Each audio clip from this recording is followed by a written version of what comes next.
جب میں اپنے استاد شیخ کے ساتھ تھا تو میرے استاد نے مجھے مزدوری پر لگا دیا۔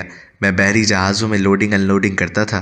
میں سارے دن کی محنت کے بعد جتنے پیسے کماتا تھا، میرا استاد ان میں سے 2 وقت کے کھانے کی رقم رکھ کر میری باقی کمائی خیرات کر دیتا تھا۔ میں نے ایک دن ان سے اس حکمت کی وجہ پوچھی۔ وہ مسکرا کر بولے، تم 11 مہینے یہ کام کرو، میں تمہیں اس کے بعد اس کا جواب دوں گا۔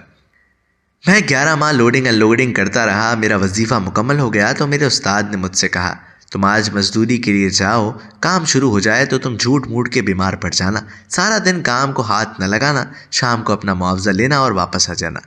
میں نے شیخ کے حکم پر عمل کیا۔ میں سارا دن پیٹ میں درد کا بہانہ بنا کر گودی میں لیٹا رہا۔ شام کو معاوضہ لیا اور استاد کے پاس آ گیا۔ استاد نے فرمایا، تم اب 2 وقت کے کھانے کے پیسے رکھ کر باقی رقم خیرات کر دو۔ آپ یقین کریں، وہ 11 ماہ میں پہلا دن تھا جب میرا دل خیرات کو نہیں چاہ رہا تھا۔ میں نے اس دن خوب سیر ہو کر کھانا کھایا، لیکن میری بھوک ختم نہیں ہوئی۔ میں نے اس رات پہلی بار اپنے کمرے کی کنڈی لگائی۔ میں گھوڑے بیچ کر سویا، لیکن میری نیند مکمل نہیں ہوئی۔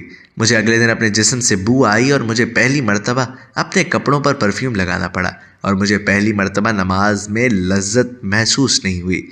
میں نے شیخ کو اپنی ساری کیفیات بتائیں۔ وہ ہنس کر بولے، بیٹا یہ حرام کا مال ہے۔ حرام آپ کی زندگی کی تمام نعمتوں کا جوہر اڑا دیتا ہے۔ آپ انسان سے جانور بن جاتے ہیں۔ میرے استاد نے بتایا، بیٹا حرام ہمیشہ آپ کی بھوک بڑھا دیتا ہے، آپ کی نیند میں اضافہ کرتا ہے، آپ کے جسم میں بو پیدا کرتا ہے، کیا آپ کا دل تنگ کر دیتا ہے، آپ کی سوچ کو چھوٹا کر دیتا ہے، کیا آپ کی نیند کو بھلا دیتا ہے، اور یہ آپ کی روح سے سکون کھینچ لیتا ہے۔ میرے شیخ نے مجھے بتایا کہ آپ کو آج ایک دن کا حرام 40 دن ستائے گا۔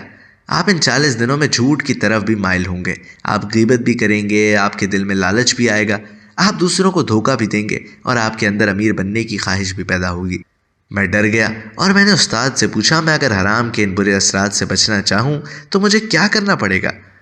وہ بولے، روزہ رکھو اور خاموشی اختیار کرو، یہ دونوں تمہیں اندر سے پاک کر دیں گے۔ انہوں نے سر ہلایا اور بولے، میں نے 40 سال کی ریاضت کے بعد جو سیکھا ہے وہ تمہیں بتا دیتا ہوں۔ یہ کائنات ایک صندوق ہے، اس صندوق پر اسرار کا موٹا تالا پڑا ہے۔ یہ تالا ایک اسم اعظم سے کھلتا ہے، اور وہ اسم اعظم ہے حلال۔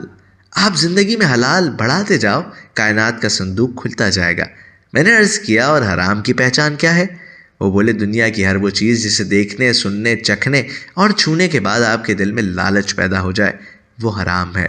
آپ اس حرام سے بچو، یا آپ کے وجود کو قبرستان بنا دے گا، یا آپ کو اندر سے اجاڑ دے گا، تباہ کر دے گا، یا آپ کو بے جوہر کر دے گا، بے قیمت کر دے گا، اپنے گھر میں، اپنے پڑوس میں اور پوری دنیا میں۔